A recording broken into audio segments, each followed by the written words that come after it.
Now I remember a couple of months ago I told y'all, I said there was about like a lot of rappers at the time, and most rappers don't write to the beat that's going on the song when they write a song.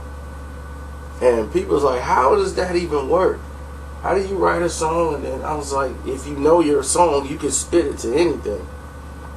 Like sometimes Jay would write to a beat, or that he's gonna put on the song right then and there on the spot, or he already have a verse that kind of fits the beat or the flow pattern. Like if it's a bounce beat, you can tell how the bounce is. Or if it's just a steady beat, you go to the drum, or you can rap to the sample. Some people write to the sample. It's not rare, but if it's a sample in it, that's why a lot of people used to like sample beats. They could just rap to the sample and follow the flow from just the sample they got in the rhyme. It's not that complicated, but a lot of people find it easier to do that. But when you write into other songs, you know how the song goes because it's fitting to that beat. So normally the track you get will be something similar to that beat. Wu-Tang was the masters at this because the RZA you wouldn't get the track from RZA until it was done. So you gotta have your rhymes ready. So when you had your rhyme books, and people had rhymes all in their books, that doesn't exist anymore, but back then you had a book of rhymes that you wrote to other things. Now, one of the main things people wrote to in the 90s, and we're going to do a top 5 and run them down. This is just from what I know. I don't know every rapper's home and what every rapper used to write to. But definitely the number 1 song I got locked down. But number 5, we're going to do Too Short, Don't Fight the Feeling. Everybody wrote to this. And it was like wildflower. Every rapper I know that was writing the flow pattern and had a slow pattern was writing their flow. They was writing to Too Short, Don't Fight the Feeling. Now, I know Eminem used to write to the Beatnuts. He loved that song. He wrote some of his rhymes, I think, from Infinity or Infinite. I can't think of the Beatnuts song it was. But he put it in his movie. It was Beatnuts featuring a couple other dudes. And he put it in his song. It was even in 8 Mile when he battled Lickety Split. Boom, boom, doom, doom, doom, doom, doom, doom. That's one of his favorite beats, and people don't know. And if they ever ask Eminem what was one of his favorite tracks from somebody else, he will tell you that Beatnuts song, because he wrote about 7 to 8 songs based on that one track that went on to make him some money. The Funkdoobiest, Take It Easy.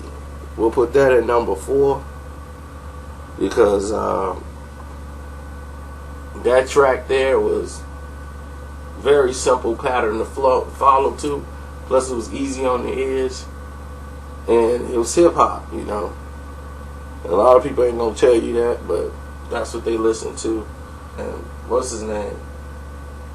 Number 3 is not, well, I guess it could be a rap song, but Mad Lion.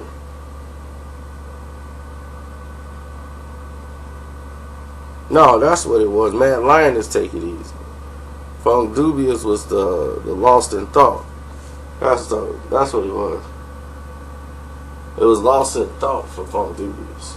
Yeah, and then Mad Lion is Take It Easy.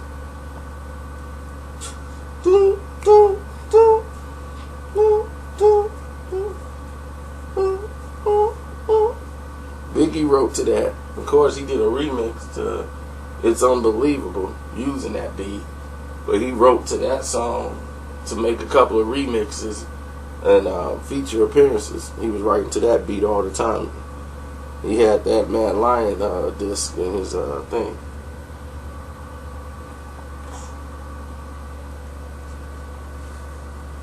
So what we on number 2? Man, I'm trying to think, because that's a hard one. And this isn't just rappers. You know, I'm using some of the rappers, but also MCs. There's other people who either made it or didn't make it.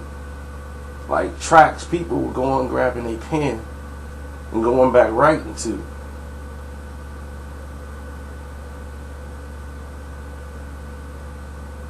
I'm trying to think who made that other version. But it's the LL Cool J Cheesy Rap Blues. But somebody else had that beat and they ripped it. That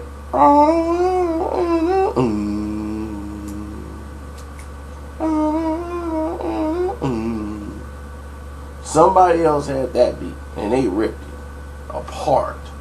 Everybody was writing to that. I hated LL Cool J Cheesy Rap Blues song. And I'm the biggest LL Cool J fan there is. I just could not stand that song. But the track, somebody realized that track was something. They took the beat and they jazzed it up and put drums and everything on. Oh my God, it was a monster.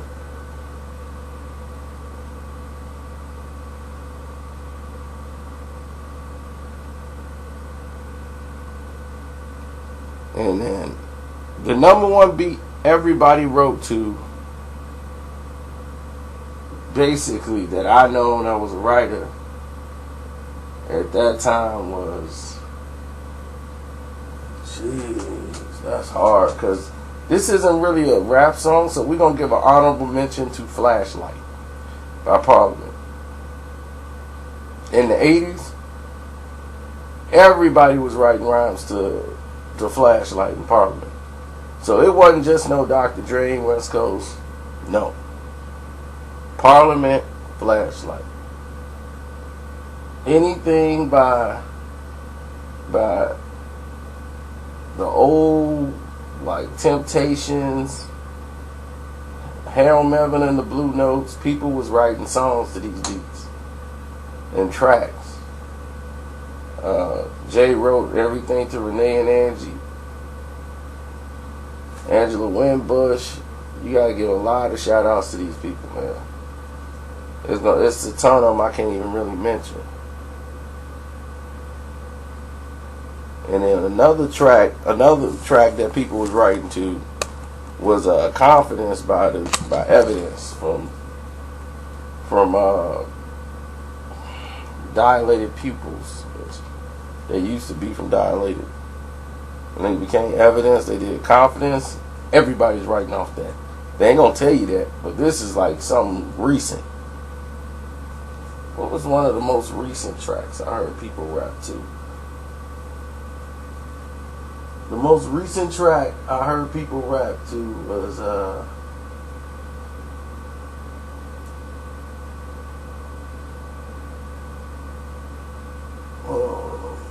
I think Lloyd Banks Radio or something. If I'm not mistaken, I could be. I'm gonna get to number 1 in a second. Don't worry about it. I'm just naming out some things. There was a time that Method Man used the whole All in the Mind. He used that to write What the Blood Clot. He's listening to that song on the plane and he was taking shots at the whole Wu-Tang because he had just gotten in a fight with them on the plane. And he went to the back, put his headphones on, because that's all he listened to was Eric Sermon CD, all while he wrote his album, which ended up being Tikal.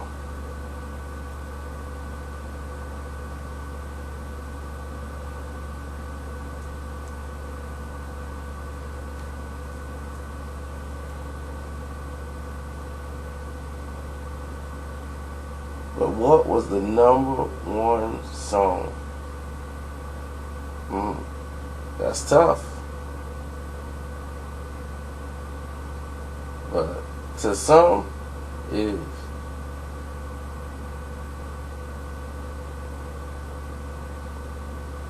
A lot of people gonna say Sugar Hill Gang, that's honorable mentions, but I wasn't really around a lot of MCs at that time, so it could be.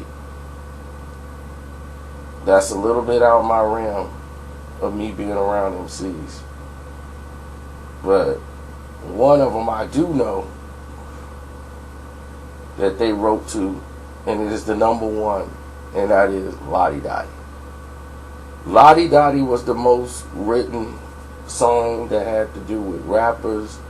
Rappers wrote to Lottie Dottie beat, and a lot of other rappers wrote to, non-rappers, fans, inspiring rappers wanted to write to Lottie Dottie and write their own story. Slick Rick was what everybody wanted to be after Lottie Dottie. Nobody cared about Dougie Fresh. That was the sad part about it. Until he came out with The World's Greatest Entertainer, which he didn't even write. But it was cool because it was like, oh, Dougie can rap. You know. But it was funny because they keep rising to the top. That was it, too. I mean, a lot of songs people wrote to. I Got You Open by Black Moon.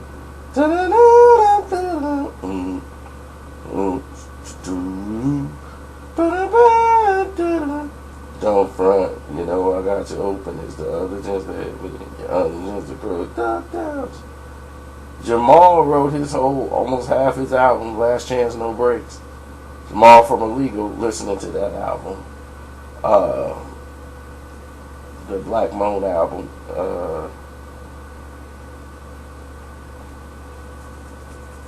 Man, it's a lot of tracks out there.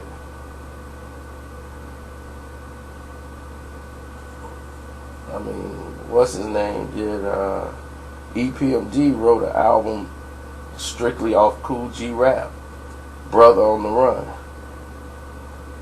When they heard Brother on the Run, and they went to work. They wrote about 3-4 songs based off Brother on the Run. And I'm assuming, I'm not really sure about it, but I think that was business as usual.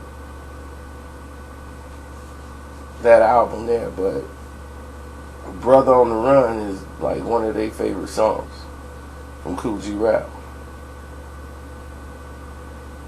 It's a lot of stuff that goes on in this hip hop era. A lot of stuff. I'm quite sure there's some more that I'm gonna remember and pop up, but other than that, I know like that is the top 5. I'm done.